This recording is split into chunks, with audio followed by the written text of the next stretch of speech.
Thank you. சந்தோஷமா இருக்கு. நல்லா இருக்கீங்களா எல்லாரும்? என்னால் முடிஞ்சா இந்த நிகழ்ச்சியில் ஒரு நல்ல பொண்ணா இங்கே பார்த்து இது கூட சுயம்பரம் பண்ணுறதை தான் பண்ணிக்கலாம்.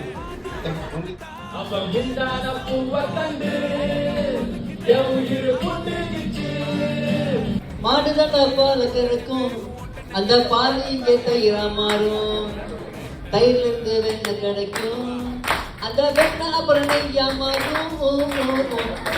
பாத்தீங்களா?